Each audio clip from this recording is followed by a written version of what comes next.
우리 샬롬 찬양대 귀한 찬양 감사합니다. 악기가 들어가니까 훨씬 더 좋죠. 세상 근심은 사라진다고 그랬는데 제목이 세상 근심에 대한 겁니다. 근데 뭐가 어디서 잘못됐는지 모르겠네요. 제가 아마 실수로 본문을 잘못 정해준 것 같아요. 오늘 본문은 창세기 22장 2절이 아니라 3절이 본문이 됩니다. 제가 읽어드리겠습니다. 아브라함이 아침에 일찍이 일어나 나귀 안장을 지우고 두 종과 그의 아들 이삭을 데리고 번제에 쓸 나무를 쪼개어 가지고 떠나 하나님이 자기에게 일러 주신 곳으로 가더니, 이 3절 말씀입니다. 창세기 22장의 사건, 아브라함이 하나님의 시험 앞에 직면했던 그 사건은 그동안 자주 이렇게 저렇게 흔들리기 십상이었던 아브라함이 믿음의 조상으로 우뚝 서게 되는 아주 중요한 사건입니다.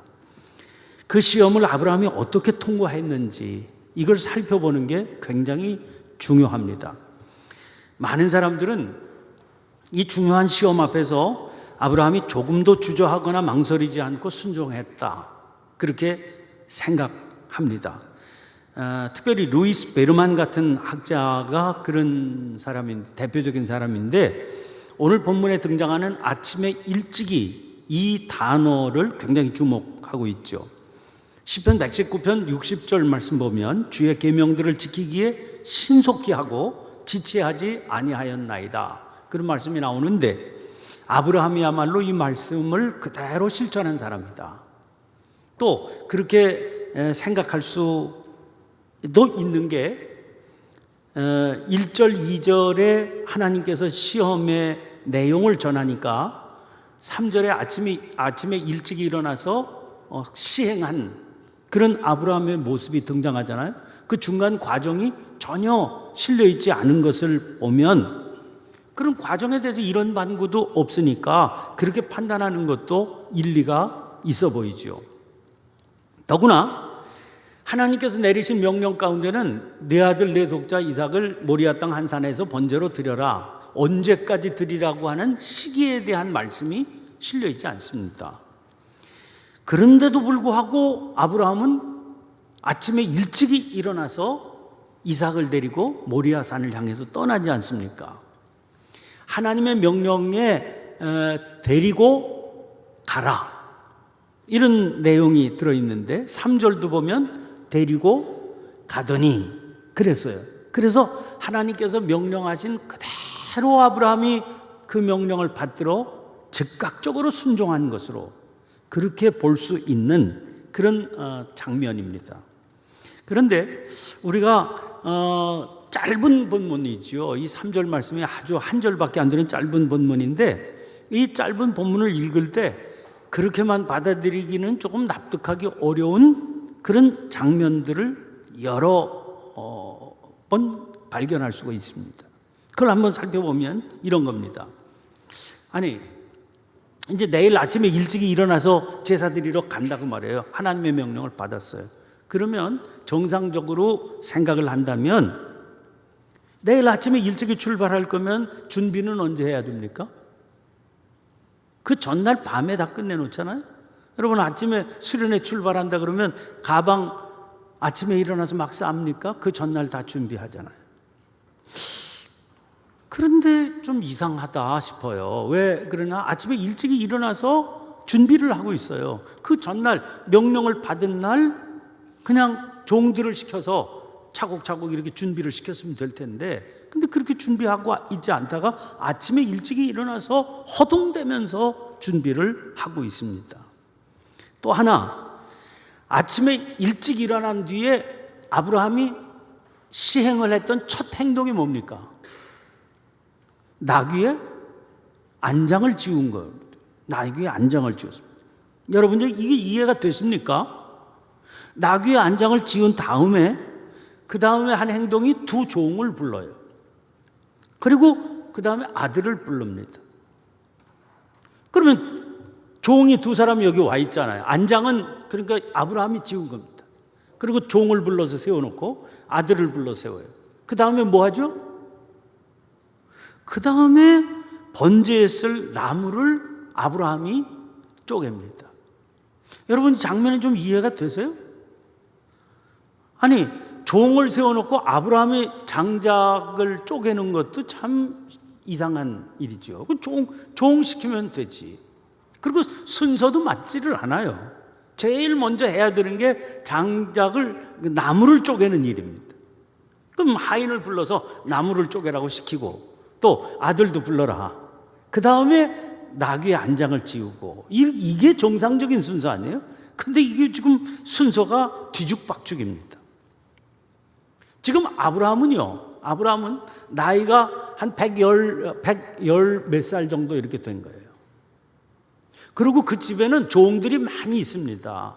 훈련받은 군사로 쓸 수 있는 종들만 318명이라고 14장에, 창세기 14장에 이미 언급이 되어 있어요. 그러면 군대 그 사병으로, 군인처럼 사병으로 전쟁에 동원할 수 있는 종이 318명이면은요, 그냥 양치고 이렇게 부려먹는 종들, 또 여종들, 이렇게 합하면 종만 해도 한 1000명가량 되지 않았나. 이렇게 아주 굉장한 그 집안입니다.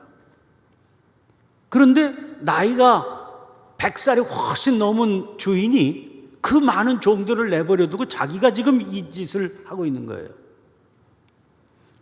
뭘 알 수 있습니까? 아브라함은 지금 제정신이 아닌 겁니다.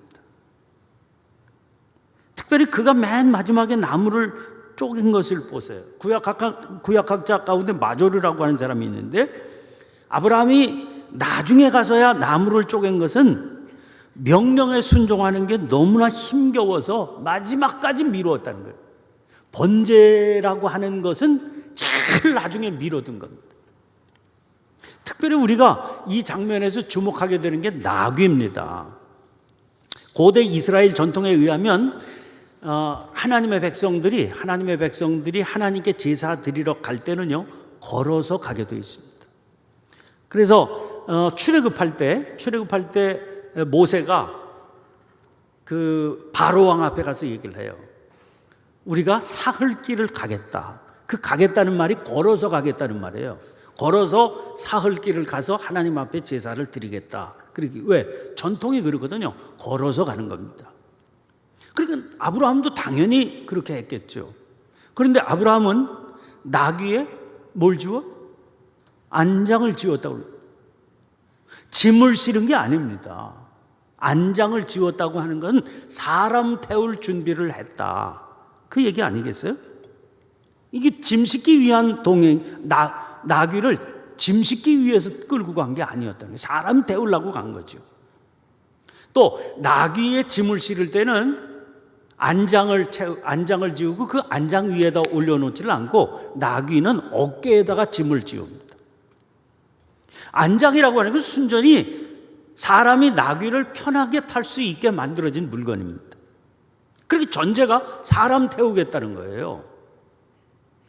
그래서 생각하는 겁니다. 혹시 나귀의 안장을 지어놓은 거는 아마 마음 깊은 한켠에 이삭이를 여기다 태워서 내빼게 시켜? 혹시 이런 마음 은연중에라도 있을 수 있다는 거예요. 그렇지 않고는 이 장면이 도대체 해석이 안 되는 장면이거든요. 자, 나중에 이제 12절 가면 이런 말씀이 나와요. 이제 그 시험을 다 통과한 뒤죠. 그 12절에 뭐라고 그러는 거 아니? 여호와의 사자가 하늘에서부터 그를 불러 이르시되 아브라함아 아브라함아 하시는지라 아브라함이 이르되 내가 여기 있나이다. 11절에 그렇죠. 그러니까 12절에 사자가 이르시되 그 아이에게 내 손을 대지 말라. 그에게 아무 일도 하지 말라. 내가 내 아들 내 독자까지도 내게 아끼지 아니하였으니, 아끼지 않았다, 이런 말이 나와요. 여기 아끼다라고 하는 히브리 말은 하사크라고 하는 말인데, 여기 담긴 두 가지 의미가 있어요. 하나는 누군가를 위험이나 죽음에서 구해내는 행위예요. 그걸 하사크라고 부릅니다. 아낀다. 또 하나는 너무나 소중한 거라서 이건 다른 이에게는 줄 수가 없어서 움켜쥐고 있는 거예요. 그게 아끼다, 하사크라고 하는 말입니다. 그래서 이 아끼지 않는다 이렇게 표현할 때 이 단어는요, 도망 보내지 않는다 이런 의미가 있어요. 그러니까 주의 사자가 아브라함의 본심을 읽고서 지금 얘기를 한 거나 마찬가지죠. 내가 내 아들 내 독자를 도망 보내지 않은 것을 보니까 내가 이제야 내가 여호와를 경외하는 줄을 알았다. 그러니까 구태여 지금 이 단어가 주의 사자를 통해서 동원되어 있는 것을 보면 도망 보낼 수 있었음에도 너 그렇게 하지 않았구나, 그렇게 칭찬한 것으로 볼 수가 있다는 겁니다. 자, 여기서 정리해 보시자고요. 여러분, 아브라함은 하나님의 명령이 떨어졌을 때, 이 시험하시려고 이런 명령을 하나님께서 내려주셨을 때 기계적으로 순종한 것으로 봐서는 안 된다. 아무런 동요도 없이 주여 말씀하시옵소서 종이 듣겠나이다, 그리고 아무런 흔들림 없이 문자 그대로 즉각 아멘 그리고 간 게 아니라고 봐야 됩니다. 여러분, 하나님은 우리를 기계가 아니라 인간으로 창조하셨습니다. 인격으로 창조하셨습니다. 그래서 인간다운 마음의 흔들림이 있다고 하는 것을 책망하지 않으십니다. 하나님께서 아브라함을 시험하셨다고 하는 말은 그걸 전제로 하고 있는 얘기예요. 너 내 말을 받기가 어려운 걸 안다. 너 내 말을 들을 때 흔들림이 있는 거 안다. 요동침이 있을 걸 안다. 근데 그거 어떻게 극복하고 나에게 올 수 있겠느냐? 그걸 물으세요. 여러분, 아브라함의 믿음이 훌륭한 것은 아무런 판단이 없이 하나님께서 말씀하셨으니까 아멘, 그래서 훌륭한 게 아니라는 거예요. 고뇌가 있고 갈등이 있고 흔들림이 있고 번민이 있었는데 그런 것에도 불구하고 결단하고 순종했다는 것 때문에 빛나는 순종이다, 그런 얘기입니다. 자, 2절에 등장하는 하나님께서 이삭을 뭐라고 표현하셨는가 하니 여호와께서 이르시되 내 아들 내 사랑하는 독자 이삭, 이렇게 표현했거든요. 그냥 한마디로 이삭 그래도 되잖아요. 그럼 못 알아듣습니까? 그런데 구태여 내 아들 내 사랑하는 독자, 거기 너의라고 하는 소유격을 두 번이나 등장시켜서 내 아들 내 사랑하는 독자 이삭을 데리고 이렇게 말씀하시잖아요. 이 표현이 뭘 담고 있는지는 지난번 7월 달에 설교할 때 이미 말씀을 드린 바 있습니다. 그런데 산헤드린의 해석, 산헤드린이 이제 유대 공의회 아니에요? 거기서 이 구절을 나름대로 이렇게 정통적으로 자기 유대교적으로 해석을 해놨는데 거기서는 이렇게 해석을 해요. 하나님과의 대화가 이렇게 전개된 걸 여기 아주 단축한 거다, 이렇게. 처음에 하나님이 이렇게 말씀하셨다는 거예요. 네 아들을 데리고 모리아 땅으로 가라. 아브라함이 내 아들을 데리고 모리아 땅으로 가라 그랬을 때 아브라함이 알아들었겠어요? 누구를 말씀하시는지 알아들었겠습니까? 못 알아들었겠습니까? 알아들었죠. 왜? 이스마엘은 벌써 4번은 뒤거든요. 그러니까 그게 이삭이라고 하는 걸 멀쩡하게 알아듣습니다. 그런데 아브라함이 멀쩡하게 알아들으면서요, 하나님 앞에 딴 소리를 하는 거예요. 저는 아들이 둘인데요. 하나님 말씀을 다 알아들으면서도 못 알아들은 척 했다는 거예요. 저는 아들이 둘입니다. 사실이에요, 아니에요? 사실이지요. 그래서 사실을 가지고 못 알아들은 척 하는 겁니다. 그러니까 하나님께서 다시 정정해 주세요. 내 외아들을 데리고 가라. 하나님도 아주 고단 쓰세요. 아브라함이 이게 딴청 피는구나 하고 하나님도 은근히 딴청 피시면서 내 외아들을 데리고 가라. 그러니까 아브라함이 더 고단수로 대답합니다. 둘 다 제 어미들에게는 외아들입니다. 누구를 말씀하시는 거예요, 하나님? 이스마엘도 하갈한테는 외아들이고 이삭도 사라한테는 외아들 아닙니까? 저는 아들이 둘입니다. 누구를 말씀하시는지 저는 종잡을 수가 없습니다.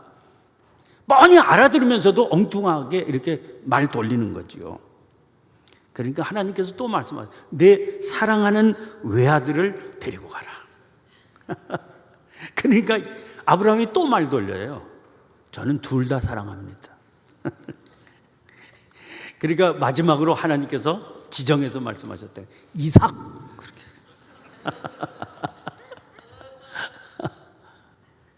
여러분, 아브라함은요, 처음부터 하나님께서 이삭을 지목하셨구나 하는 걸 눈치챘으면서도 모른 척한 거예요.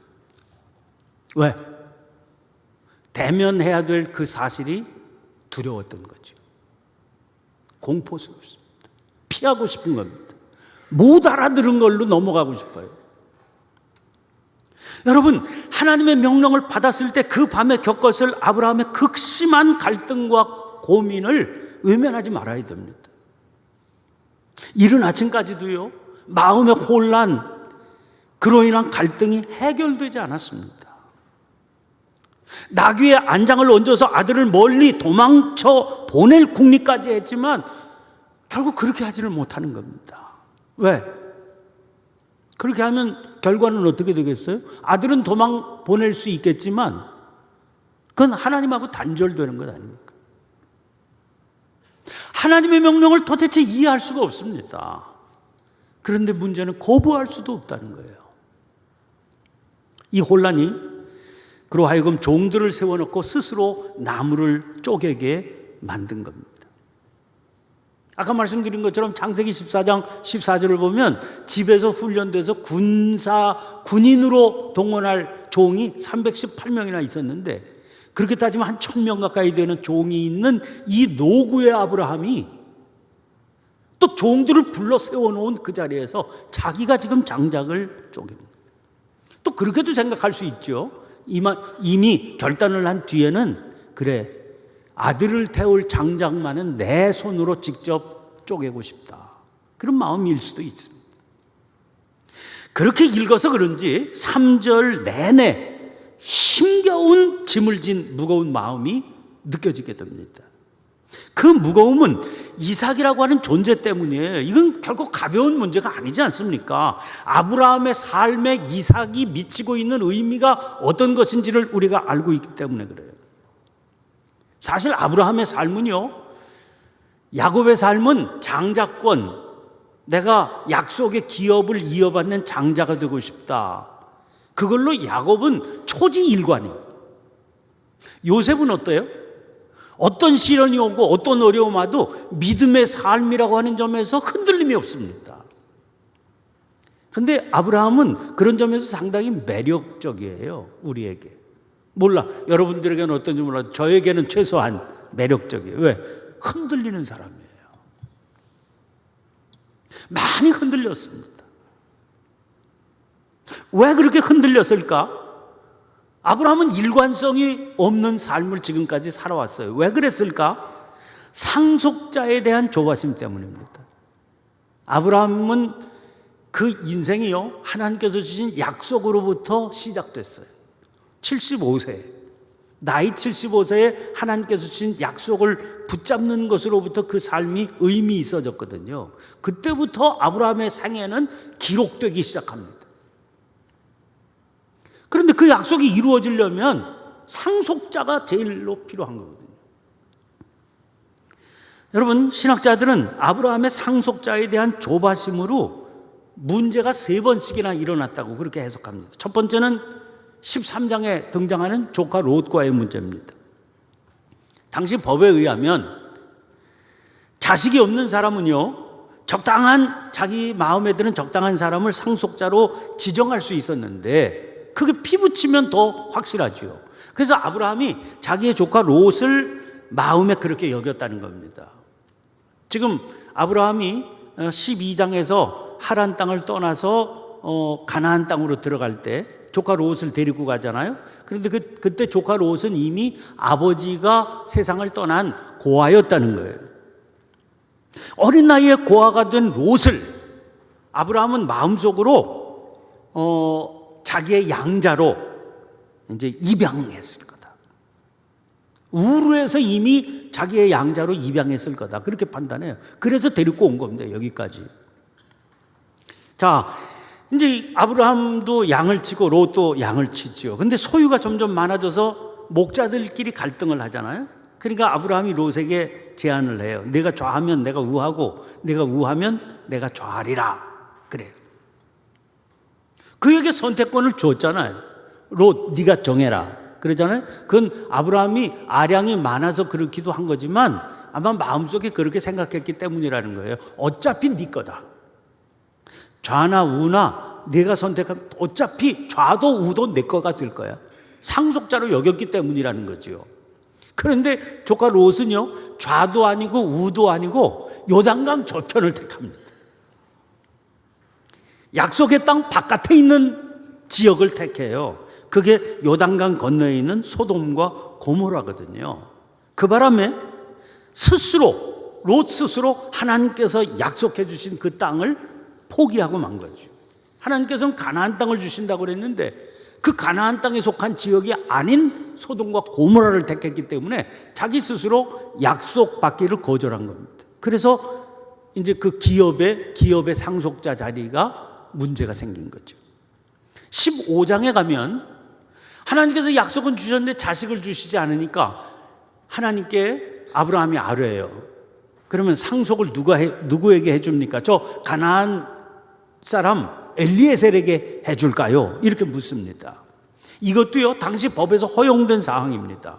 원한다면 종 중에 한 사람을 정해서도 상속자로 세울 수 있다. 합법적입니다. 그러나 하나님은 그 요청을 거부합니다. 아니다. 엘리에셀이 아니다. 진짜 내 아들을 상속자로 세워줄게. 마지막 시험은 어떤 거겠어요? 16장이죠.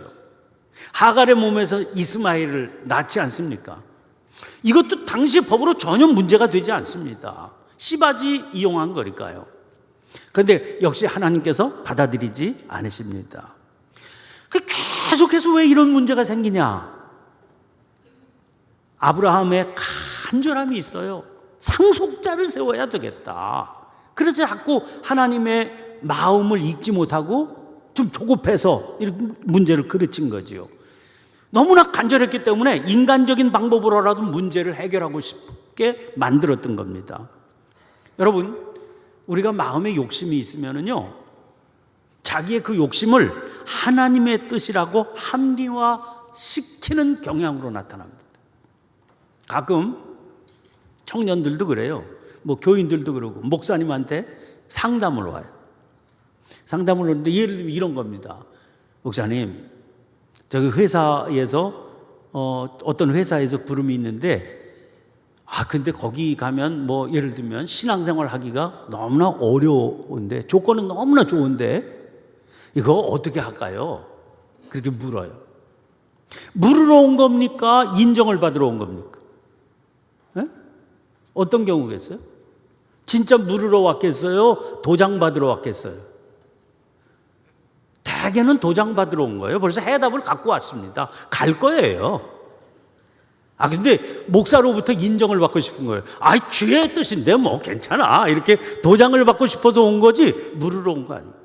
어디 안 되지? 이렇게 얘기하면 무지하게 실망해서 돌아갑니다. 그리고 어떻게 할까요? 그 회사 가죠. 그런 경우가 대부분 많아요. 합리화시키는 거예요. 주의 뜻을 묻는다고 그러지만 주의 뜻을 묻기 전에 자기가 결론을 내리는 경우가 태반이라니까요. 그러니까 무슨 어떻게 분별이 안 되는 거 아니? 정말 자기는 간절히 기도하고 응답 받았다고 그러는데요, 굳게 믿어요. 그런데 사실은 주님께서는 한 번도 응답해 준 적이 없어요. 제가 결혼식을 하면 이제 주례를 맡으면 이제 그 예비 부부들을 훈련시키거든요. 훈련시키는 자리에서 제일 처음에 뭐라 그러는 거 아니? 너 이제 신랑한테 물어요. 이 여자가 하나님께서 정해주신 거야? 그렇게 물어요. 여자한테도 당신이 이 신랑 하나님께서 정해주신 거야? 그렇게 물어요. 그때 그렇다고 그러면 곤란해. 언제 물었어? 지가 좋았지. 하나님께서 이렇게 정해주시지 않아요. 하나님께서 너 이 남자랑 살아라 이렇게 기도 응답으로 정해 주시지 않는다고요. 또 자기 마음에 안 들면은요 기도 응답 못 받아. 언제 감동이 옵니까? 자기 마음에 들어야 감동이 오는 거예요. 그래서 그걸 묻고서 분명히 정하고 가요. 도장 찍으라고 하고 가. 네 뜻이다. 네가 정한 거야. 왜 도장을 찍습니까? 나중에 둘 사이에 살다가 덜컹덜컹 하잖아요. 그때 하나님 원망하지 말라고. 네가 정한 거야. 하나님이 한 번도 정해주시지 않았어. 네가 정한 걸 하나님이 오케이 그러신 거지. 아세요? 우리가 그렇게 산다고요. 그래서 하나님께서 때로는요 직접 다이렉트로 빨리 뭐 이렇게 결정해 주지 않고 하나님의 길은 자꾸 돌아가게 돼. 돌아가게 하시면서요 그러면서 생각해 봐라 그러셔. 여러분 롯을 정할 때도 아브라함은 생각했을 거예요. 이거 하나님의 뜻이다 이렇게 생각했어요. 엘리에셀한테도요 하나님께 왜 물어? 지가 주면 되지. 하나님께 인정받고 하나님 엘리에셀에게 상속할까요? 그거 왜 물어? 벌써 자기는 마음속에 그러고 싶은 거예요. 조급하니까 빨리 결정을 짓고 싶으니까 하나님께서 아니라고 그러셨죠. 이스마엘은 지 대주권 낳았잖아요.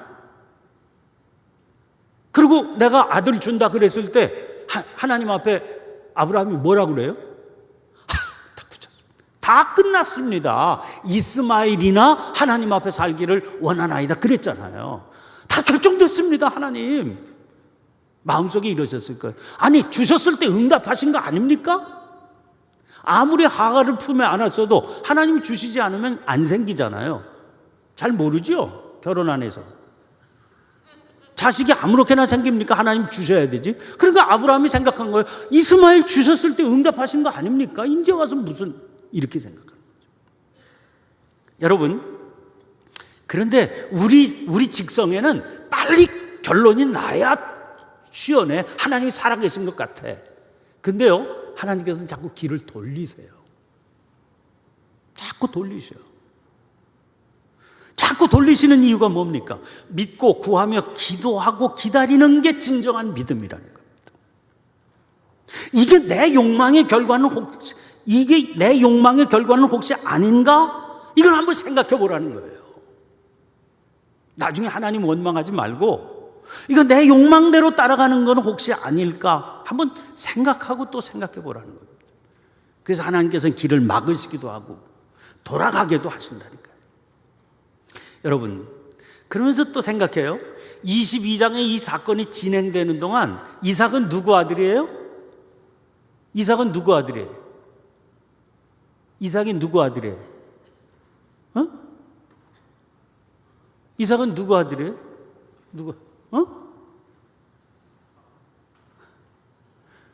아브라함과 사라의 아들이죠. 그죠? 아브라함과 사라의 아들이에요. 근데 사라는 어디 갔어? 사라가 없어 여기. 그럼 사라는 아주 늘 그늘에 감춰져 있는 여인이었냐? 그렇지도 않잖아요. 지금까지 우리가 읽어보면 사라도 자주 등장했던 사람인데 이 중요한 일을 처리하는데 사라는 지금 없는 사람 취급으로 본문이 흘러가고 있어요. 엄청난 사건인데 그 유대 전승에 또 미드라시라고 하는 게 있잖아요. 거기 탄후마라고 하는 책이 있는데 거기 아브라함의 고뇌가 이렇게 전해집니다. 사라에게 이 일을 사실대로 말하면 아마 너무 놀라 쓰러질지도 모른다. 그렇다고 아무 말도 하지 않고 갔다가 나중에 이삭이 죽었다는 것을 알게 되면 죽을지도 몰라. 도대체 이 일을 어떻게 해야 될까? 그래서 사라한테 이렇게 둘러댔다는 거예요. 아브라함은 작정한 다음 사라에게 말했다. 여보, 음식과 마실 것을 준비해 주세요. 사라가 물었다. 오늘 무슨 특별한 날이에요? 아브라함이 대답했다. 우리 아들이 이미 장성했는데도 아직 하나님 섬기는 법을 제대로 배우지 못했으니 좀 가르쳐 줘야 되겠어.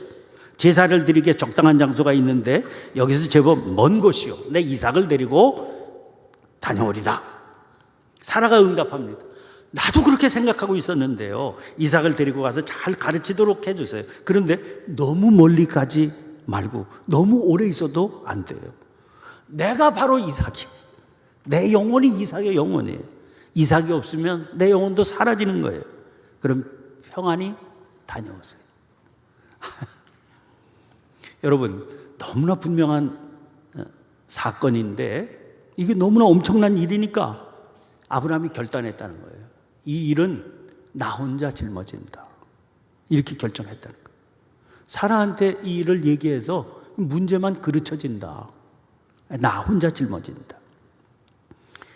바로 그 사실 때문에 이 사건은 철저하게 하나님과 아브라함 사이에 일어난 사건. 하나님 앞에 아브라함이 혼자 책임을 짊어지겠다. 이렇게 결단했다는 겁니다. 자, 여러분, 이건 무슨 얘기를 하자는 겁니까? 이 22장 3절에서 하나님의 부름 앞에 우리가 이런 순간을 맞닥뜨린다니까요. 그게 남들이 보기에는 큰 일이든 적은 일이든 우리가 하나님 앞에 살아간다고 하는 것이 기계적인 말씀과 응답으로 이루어지지 않는다는 겁니다. 내 안에 일어날 갈등과 고뇌에 대해서 심각하게 생각할 필요가 없어요. 나는 그러면 하나님을 믿지 않는가? 이렇게 생각할 필요 없어요. 하나님께서 말씀하실 때 인간이 보이는 반응이요, 갈등과 고뇌가 자연스러운 거라니까요.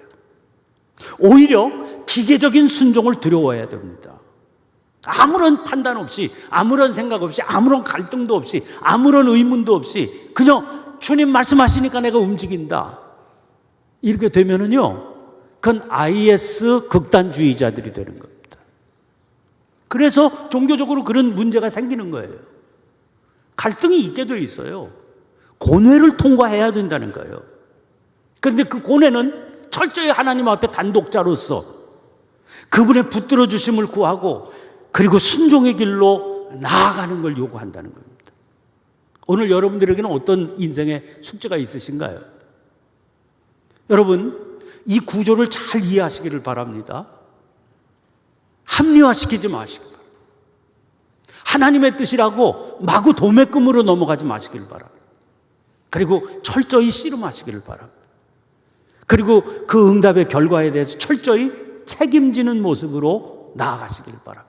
그때 하나님께서 도움의 손길을 여러분들에게 베풀어 주셔서 여러분들의 삶은 정금 같은 믿음의 삶으로 세워 주실 것입니다. 기도하겠습니다. 하나님 아버지, 믿음의 길을 걷는 저희들에게 너무나 단순하고 분명하게 하나님께서 말씀해 주시고 이끌어 주시면 좋으련만, 때때로 하나님께서는 저희들을 고민 가운데 내버려 두시고 갈등과 고뇌 속에 머물러 있게 하시며 지켜보시는 것 같은 그런 안타까움을 누릴 때가 있습니다. 주님, 이 시간, 이 장면들을 외면하지 않게 도와주옵소서. 철저히 짊어질 수 있는 용기를 허락해 주시옵소서. 그 죽음과 같은 터널을 하나님과 씨름하며 잘 보낸 끝에 주님의 확실한 뜻을 붙들게 하시고 도움의 손길 가운데 한 걸음 한 걸음 나아갈 수 있는 저희들이 되게 해 주옵소서. 때로는 직선의 길이 아니라 멀리 돌아가는 길로 저희들을 인도하실 때에도 흔들림 없는 모습으로 주의 인도하심을 사모하고 기다리는, 그러면서 기도할 수 있는 주의 백성들로 세워 주시옵소서. 철저히 하나님 앞에 단독자로 주께서 말씀하실 때 그 말씀의 길을 걸어가는 모든 책임을 짊어지고 나아갈 각오를 가지고 나아갈 수 있게 도와주옵소서. 그 과정을 통하여 신실하신 하나님이 나를 붙들어 주시고 세밀히 살피시고 책임져 주시고 인도해 주시는 놀라운 간증들이 풍성히 맺혀지게 도와 주시옵소서. 예수님 이름으로 기도하옵나이다. 아멘.